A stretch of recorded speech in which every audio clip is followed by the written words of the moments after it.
Thane police दलात मागील अनेक दिवसांपासून चर्चेत असलेल्या ठाणे पोलिसांच्या गुन्हे अन्वेषण शाखेच्या प्रमुखपदी अमरसिंग जाधव यांची नेमणूक झाली आहे। या पदावर वर्णी लागावी यासाठी मागील काही दिवसांपासून वरिष्ठ पोलीस अधिकाऱ्यांनी मुंबई ठाण्यातील काही नेत्यांच्या गाठीभेटी घेण्यास सुरुवात केली होती।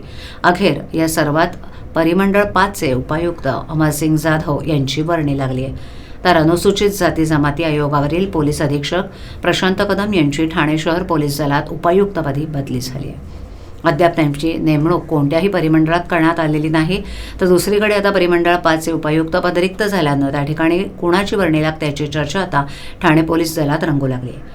ठाणे गुन्हे अन्वेषण शाखेत ठाणे, वागळे इस्टेट, कल्याण, उल्हासनगर, भिवंडी अशा पथकांसह खंडणी विरोधी पथक, अंमली पदार्थ विरोधी पथक, मुद्देमाल कक्ष, महिला तक्रार निवारण कक्ष, बाल संरक्षण कक्ष आणि अनैतिक मानवी व्यापार प्रतिबंधक कक्षाचा समावेश आहे। त्यामुळे गुन्हे अन्वेषण शाखेचे प्रमुखपद मिळवण्यासाठीच नेहमीच अधिकाऱ्यांमध्ये चढाओढ निर्माण झालेली असते। सुमारे 1.5 महिन्यापूर्वी गुन्हे अन्वेषण शाखेच्या पदावरील उपायुक्त शिवराज पाटील यांची ठाणे लाचलुचपत प्रतिबंधक विभागाच्या अधीक्षकपदी नियुक्ती झाली होती। ठाणे पोलीस दलातील महत्त्वाचे गुन्हे अन्वेषण शाखेचे पद रिक्त झाल्यानं ठाणे पोलीस दल आणि ठाण्याबाहेरील पोलीस दलातील 5 ते 6 अधिकाऱ्यांमध्ये ठाणे गुन्हे अन्वेषण शाखेचं प्रमुखपद मिळवण्यासाठी चुरस निर्माण झाली होती।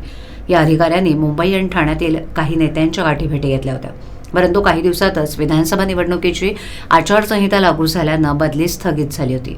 अखेर महायुतीची सत्ता पुन्हा एकदा बहुमतामध्ये आल्यानंतर सत्ता स्थापनेपूर्वीच ठाणे गुन्हे अन्वेषण शाखेच्या उपायुक्तपदी अमरसिंग जाधव यांची नियुक्ती झाली आहे।